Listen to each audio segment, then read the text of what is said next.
안녕하세요. 많이 기다리셨죠? 벌써 20회 기출문제네. 7회, 8회, 9회. 세지도 못하겠네요. 자, 7회부터 기출문제 여러분이 풀어보시고 해설 강의 들어보시고, 그리고 제가 이제 기술문제 해설 강의를 촬영하면서 느꼈던 건데, 여러분들 밴드에서 문제만 출력해서 가져가신 분 있죠? 딱 걸렸네. 난데 딱 걸리셨어. 출력만 하지 마시고 문제만 가지고 있으면 답도 없고 해설도 없잖아요. 그러니까 반드시 기출문제를 출력을 했더라도 푸세요. 푸시고, 그리고 유튜브로 들어오세요. 유튜브에 들어오시면 제일 먼저 구독 누르시고, 구독을 눌러주셔야 좋아요도 날아가죠. 그래서 구독, 좋아요, 알람, 이 세 가지를 설정해 놓으시고, 문제만 그냥 다운받지 마시고 문제 다운받은 걸 풀고 유튜브에서 해설 강의를 반드시 들어주세요. 자, 아시죠? 자, 그러면 20회 지금 밴드에서 혹시 다운받으신 분, 이제 해설 강의 들으셨으니까 다 난데, 지금까지는 다운만 받았는데 이제부터는 문제 풀고 해설 강의를 들으신 분들 너무 잘하신 거죠. 그래서 이제 한번 해설을 보면 야, 그 전에 것도 내가 해설 강의를 들어야 되겠구나 생각이 드실 거예요. 그래서 지금부터 이제 20회니까 31회까지 자, 한번 달려보죠 이제. 자, 그러면 20회 기출문제 해설 강의 들어갑니다. 25번 부동산 보유시 부과될 수 있는 조세와, 그럼 보유시, 그러면 재산세와 종합소득세, 다 보유시 나오는 게요? 다 보유시 세금이에요. 그런데 대신에 부가세가 올바르게 연결된 거예요. 재산세는 지방교육세, 종합소득세 안 되죠. 종합부동산세는 농어촌 특별세. 재산세, 지역자원시설세는 부가세가 아니라 변기세. 그 다음에 종합부동산세, 지방교육세가 아니라 농어촌 특별세. 그럼 정답은 1번.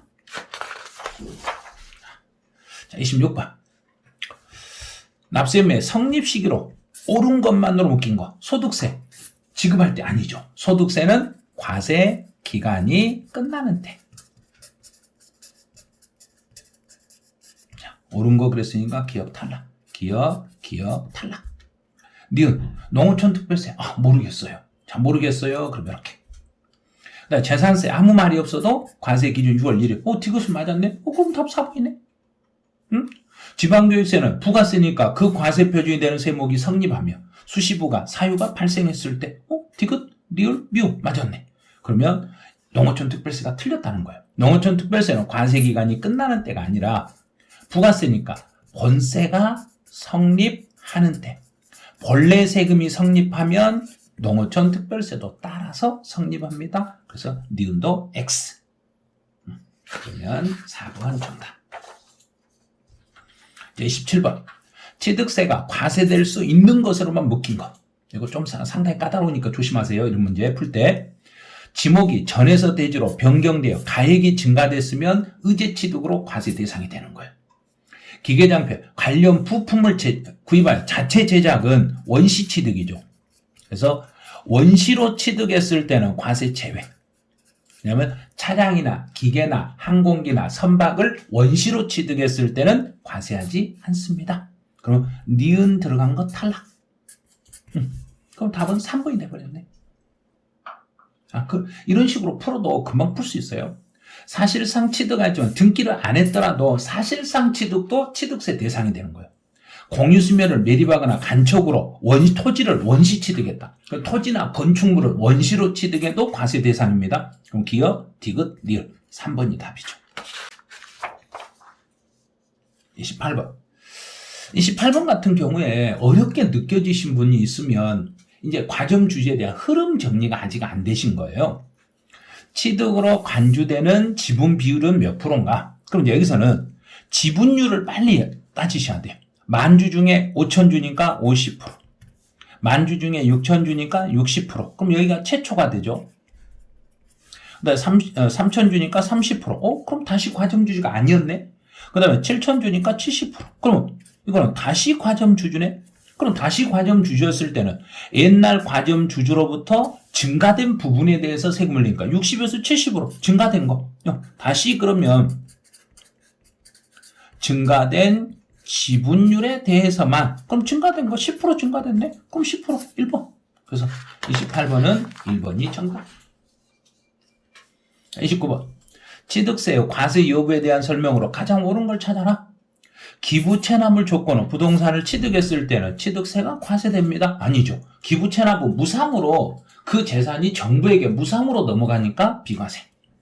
1년을 초과하지 아니한 임시사용 건축물은 취득세를 비과세한다. 맞았어요. 그런데 주의할 건 1년이 안 되는 임시사용 건축물은 사치성 재산을 제외하고 취득세를 부과하지 않습니다. 그런 거예요. 3번. 재산 분할로 부동산을 취득하는 경우에는 재산 분할이니까 등기만 하면 되겠죠. 그러면 표준세율, 중과기준세율을 뺀 세율을 적용하여 취득세가 과세됩니다. 그럼 3번 맞았네. 네, 종류 변경이나 지목을 변경하여 가액이 증가됐을 때는 변경 등기는, 그래서 변경해서 등기할 때는 등록면허세 항목이니까 변경해서 가액이 증가될 때는 취득세에서 등기를 빼고, 등기 빼니까 중과 기준세를 빼는 게 아니라 이 경우는 중과 기준 세율을 적용하여 세액을 계산합니다. 상속으로 1가구 1주택 및 부수토지다. 그러면 집 없는 사람이 집 한 채를 상속을 받으면 예외적으로 등기만 하시면 돼요. 등기만 하니까 중과 기준세율이 아니라 표준 세율 중에서 중과 기준 세율을 뺀 세율을 적용하시면 돼요. 그래서 29번은 정답이 3번이 되시는 거예요. 자, 30번. 취득세와 등록면허세에 대한 설명으로 틀린 걸 찾아라. 취득세 과세 표준 나오면 취득 당시의 신고가액, 연부 국가하고 관계되어 있으니까 사실상 지급되는 금액. 등록면허세 과세 표준은 등록 당시 신고가액. 법정 신고 기한이 지난 후 1개월 초과 3개월 이내에 기한 후 신고했을 때는 1개월이 안 되면 50%, 1개월에서 3개월이면 20%가 아니라 30% 경감. 틀린 거, 틀렸네. 네, 법정 신고 기한 내에 등기나 등록을 하려고 할 때는 그 등기 서류를 등기 관서에 접수하는 날까지 신고하고 납부를 해주시면 돼요. 그다음에 취득세와 등록면허세는 소액징수 면제는 적용되지 않습니다. 소액징수 면제는 재산세에서만 적용이 돼요. 여기서 적용이 되는 거지 취득세나 등록면허세에서 적용하는 건 아닙니다. 이렇게 되는 거죠. 그럼 30번은 3번이 정답이 되겠죠. 31번. 취득세와 등록면허세를 비교한 내용으로 틀린 걸 찾아라. 그러면 취득세는 납세금의 성립 시기는 취득할 때, 등록면허세는 등록할 때. 취득세는 신고납부, 등록면허세 신고납부. 조세 분류는 취득세, 종가세, 등록면허세는 종가세와 종량세. 종량세는 등록면허세만 나와요. 부가세는 여기서 감면은 고려하지 않는다 그랬으니까 취득세는 지방교육세. 그럼 농어촌 특별세도 있어요. 취득세에서는. 감면을 고려하지 않았으니까 등록면허세에서는 농어촌 특별세는 나오면 안 돼요. 감면을 고려하면 농특세가 나오는데 감면을 고려하지 않았기 때문에 농어촌 특별세는 나올 수 없고 지방교육세만 나와요. 면세점은 취득세는 면세점이라는 제도가 있지만 등록면허세는 그런 제도가 없어요. 정답은 4번. 그래서 31번은 4번을 답으로 하시면 돼요. 자, 32번. 분리과세 대상 토지 중에, 여기서 분리과세 대상 토지라고 했으니까 생산적으로 사용하는 토지 중에서 세율이 다른 걸 찾아라. 1번 농지 0.07%, 또 농지 0.07%. 왜요? 분리과세 요건 충족했잖아요. 그러면 임야 분리과세 요건 충족했으니까 0.07%. 종중이 소유 임야 0.07%. 그다음 염전 0.2%. 그럼 세율이 다른 거 염전 이렇게 찾으면 되죠. 여기서 문제에서 분리과세 대상 토지 중 그랬으니까 이 토지가 종합 별도 분리 구별하지 마시고 분리과세 토지라고 이미 주어졌으니까 분리과세 대상으로 보고 그냥 정리하시면 돼요. 그래서 정답은 5번. 33번. 재산세 징수에 대한 설명으로 틀린 거. 납부 세기. 분할 납부는 초과하는 경우 500만 원을 초과한 경우 납부할 세액의 전부를 250을 초과하면 분할 납부 신청을 할 수 있는데 500이 초과됐을 때는 전부를 분할하는 게 아니라 그 세금의 50% 이하의 금액을 분할할 수 있습니다. 그럼 1번 바로 틀렸네. 두 번째, 고지서 한 장당 재산세로 징수할 세액 2,000원 미만이었을 때는 소액 징수 면제이기 때문에 징수하지 않아요. 또 1,000만 원을 초과했을 때는 관할 안에 있는 그 부동산 하나요 물납을 신청할 수 있고 토지분 재산세는 토지 9 그러면 9월 16일에서 30일까지 또 재산세는 보통 징수 방법에 의하여 징수됩니다. 33번은 1번이 틀리셨네. 34번 재산세에 대한 설명으로 틀린 거. 그럼 국토의 효율적 이용을 위한 개발사업료, 개발사업에 사용하는 것은 생산 쪽으로 사용하니까 분리과세가 되겠죠. 또 1년 이상 유료로 사용했다. 1년 이상 정부가 내 물건을 유료로 사용이 됐을 때는 부과한다. 과세를 하죠. 유료로 사용했으니까 과세. 무상으로 사용했을 때만 비과세. 유상이었을 때는 과세. 틀렸네. 그럼 34번은 2번이 되는 거예요.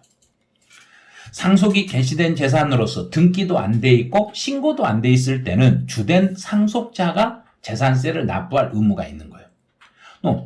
일구의 건물이 주거와 주거 이해 용도로 겸용이 됐을 때 1구라고 썼네. 그럼 재산세에서 겸용주택은 1구가 나오면 반드시 50% 이렇게 연결하면 돼요.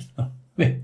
1구는 면적 크기를 비교하는 거고 1동은 면적 크기를 비교하지 않기 때문에 1구라고 했으니까 50% 이상인 경우는 전부 주택으로 보겠습니다. 소유권의 기속이 분명하지 않았을 때는 사용자를 납세 의무자. 34번은 2번. 35번. 종합부동산세에 대한 내용으로 틀린 걸 찾아라. 1번. 납세 의무자가 개인이다. 개인이었을 때 납세지는 소득세를 준용한다. 이 말은 종합부동산세도 국세고 소득세도 국세니까 납세지는 둘이 똑같아. 국세 납세지는 주소지로 똑같으니까. 자, 두 번째. 종합부동산세에서 세부담의 상한인데 토지, 종합합산 토지와 별도합산 토지. 그럼 종합합산 토지와 별도합산 토지의 세부담의 상한은 100분의 150을 초과하는 경우에 그 초과액에 대해서는 일 없는 겁니다. 그 세부담의 상한이 100분의 150이지 100분의 200이 아니죠. 그럼 2번 틀렸네. 그다음 재산세에서 감면은 종부세에서도 그대로 준용한다. 오케이. 그다음 재산세 분리과세는 종부세를 과세하지 않는다. 왜? 재산세 분리과세는 종부세로 넘어갈 수 없어요. 왜냐하면 재산세 토지 중에서 초과 누진세율이 적용되는 것만 종부세 대상이 되니까 분리과세는 종부세 대상이 되지 않습니다. 또 주택분 종합부동산세 납세 의무자가 1세대 1주택자인 경우에는 세액공제를 받을 수 있는데 만 70세이고 3년을 보유했다. 그럼 보유기간이 5년이 넘어야만 세액공제를 받으니까 나이는 60이 넘으면 세액공제를 받을 수 있어요. 그래서 70이니까 세액공제를 받을 수 있고 보유기간은 3년밖에 안 됐으니까 보유기간에 따른 세액공제는 안 되니까 연령별 공제율만 적용하겠습니다. 그럼 70이면 몇 프로예요? 한번 생각해보죠. 60에서 65세 미만이었을 때는 20%, 65세 이상 70세 미만이면 30%, 70세 이상이었을 때는 40%. 그러면 70이니까 40% 공제를 받을 수 있습니다. 그래서 틀린 걸 찾아라 그랬으니까 2번이 틀린 지문이에요. 자, 36번. 양도소득세 납세 의무에 대한 설명으로 틀린 걸 찾아라. 거주자가 우리나라 땅을 팔았으니까 납세 의무가 있고 또 거주자가 외국에 있는 토지를 팔았으며 우리나라에서 5년 이상 주소나 거소를 둔 자에 한하여 납세 의무가 있습니다. 비거주자는 우리나라 땅 팔았으니까 납세 의무가 있는 거예요. 비거주자 외국에 있는 건물을 팔면 납세 의무가 없죠. 비거주자 외국에 살고 있는 사람이 우리나라에 부동산을 양도했을 때는 납세 의무가 인정이 되지만 외국에 있는 부동산을 양도했을 때는 납세 의무가 없습니다. 그럼 틀렸죠. 그 다음에 해외 이주 나오면 무조건 2년만 보라겠죠. 출국일로부터 2년 안에 팔았을 때는 비과세 혜택을 받을 수 있습니다. 36번은 4번이 답이 돼요. 자, 37번. 이제 상시 주거용 건물을 임대하고 있는 경우에 소득세 설명으로 틀린 걸 찾아라. 자, 1번. 2주택을 임대하면 전세보증금. 그럼 전세보증금은 3주택 이상이고, 3주택 이상이고, 보증금의 합계금액이 3억 원을 초과해야만 간주임대로 계산돼요. 그래서 간주임대로는 계산되지 않습니다. 왜? 집이 2개밖에 안 되니까 3개부터 계산돼요. 자, 두 번째. 수입한 시기는 지급일이 정해졌다. 정해졌으니까 당연히 정해진 날로 가면 되고. 국외, 외국에 소재하는 경우라면 주택이 외국에 있는 집이라면 금액에 상관없이 과세가 돼요. 우리나라에 있는 집은 고가주택, 기준시가로 9억이 넘는 주택이 과세가 되는데 외국에 있는 주택은 주택 금액에 상관없이 무조건 과세가 됩니다.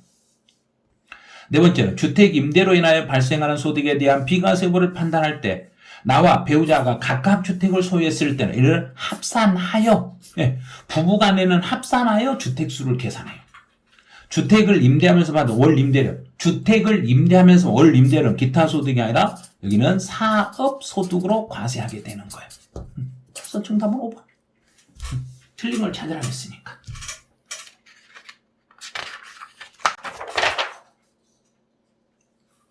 자, 38번. 농지의 교환에 의한 양도소득 관련해 가로에 들어갈 내용으로 경작상 필요 그랬네요. 경작상 필요라는 용어가 딱 뜨는 순간 3년 이상 경작을 해야죠. 자, 3년. 그런데 새로운 농지 취득 후에 3년 이내에 법령에 따른 수용이 되도록. 그럼 3년 안에 수용이 되더라도 이를 포함한다 이 말은 내가 경작상 필요에 의해서 농지를 교환했지만 3년 안에 그 농지가 도시로 편입이 돼서 수용이 되더라도 그래도 3년 경작으로 봐주겠다는 얘기예요. 그다음에 쌍방 토지가액의 차액이 큰 편의 4분의 1 이하가 되면 그때 한해서 피과세 됩니다. 그럼 정답은 4번이네요. 그 38번은 4번이 정답이 되죠. 39번. 39번은 보니까 실질 거래가액을 확인할 수 없어 취득 가격을 추계조사네요. 그러면 취득 가격을 추계한다는 이야기는 실질 취득 가격을 대신해서 사용할 수 있는 걸 찾아라. 그럼 제 1번은 매매 사례가액이 1번. 자, 이게 1번. 매매 사례가액이 없으면 감정가액이 2번. 감정가액도 없으면 환산 취득 가액이 3번. 그래도 안 되면 기준시가 4번. 그러면 먼저 기억이 제일 먼저. 그 다음에 두 번째 디귿. 그럼 답은 2번이네. 이렇게 찾으시면 돼요. 그래서 39번은 2번. 그래서 우리가 환산 취득 가격은 이 환산의 방식은 양도는 안 된다는 거 아시죠? 환산 취득 가격이에요. 그래서 취득 가격을 추계할 때만 환산 방법을 쓰는 거고 양도 가액을 추계할 때는 환산 방법은 사용하지 못합니다. 40번. 장기보유 특별공제에 대한 내용으로 틀린 거. 1번. 국내 소재 1세대 1주택에 해당하는 자산의 경우 10년 이상을 보유 및 10년 이상을 거주했다. 그러면 거주기간이 2년 이상을 거주하면 보유기간에 따른 공제 4%와 거주기간에 따른 공제 4%를 합하여 최대 80%까지 공제가 돼요. 두 번째요. 비사업용의 토지에 해당되고 등기되고 3년 이상이어도 장기보유 특별공제는 받을 수 있습니다. 왜냐하면 비사업용의 토지도 요건만 충족하면 장기보유 특별공제를 받아요. 법원의 결정에 의하여 양도 당시에 취득에 관한 등기가 불가능한 것은 미등기 상태로 양도해도 등기로 인정을 하니까 장기보유 특별공제를 적용을 할 수 있습니다. 못 받는 게 아니라 받을 수 있어요. 자, 이건 틀렸네. 네. 등기된 국내 소재 토지나 건물로서 3년 이상인 것에 한해서는 장기보유 특별공제를 받을 수 있고 양도 소득 금액은 양도 차익에서 장기보유 특별공제를 공제한 금액으로 가는 거예요. 이 정도면 풀 수 있겠죠? 그래서 40분까지 다 해결이 끝났어요. 그러면 이제 20회까지 이렇게 기출문제를 출력해서 풀어보니까 여러분들이 다른 어떤 기출문제집보다도 엄청나게 많다는 이야기예요, 이 문제가. 근데 아직도 자 21회부터 31회까지 아직도 10회분 이상이 남았어요. 그러면 지금까지 이렇게 풀어보고도 문제가 내가 잘 못 풀겠네 이게 아니라 이제는 여러 종류의 문제를 풀어봤기 때문에 요렇게도 문제가 나올 수 있고 요렇게도 나올 수 있고 앞으로 뒤집을 수도 있고 또 뒤집을 수도 있고 어떤 식으로 뒤집더라도 이제 문제 적응을 하셨어야 돼요.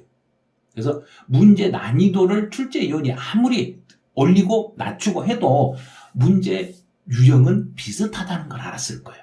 그래서 예전의 문제부터 지금까지 출제되는 부분은 고정적으로 그 부분이 출제되고 있다는 거. 그런데 그 전년대에 나왔던 문제가 그 다음 년대에 또 정답으로 나온 건 한 번도 없었죠. 바로 다음 년대는 정답을 안 나와요. 그걸 꼭 알으셔야 돼. 그래서 32회 시험을 보신 분들은 31회 기출문제에서 출제됐지만 정답이 아니었던 지문 중에 그거를 변형해서 출제할 수 있으니까 그런 걸 잘 봐주셔야 돼요. 자, 그럼 20회 이제 해설 강의 다 들으셨죠? 그러면 이제 그냥 가지 마시고 아직도 구독을 안 누르신 분, 자, 한 번만 눌러주세요. 구독, 좋아요, 알람 설정 해놓으시고 자, 21회를 이제 기다리시면 돼요. 자, 그러면 20회 해설은 여기서 마치죠. 자, 수고하셨습니다.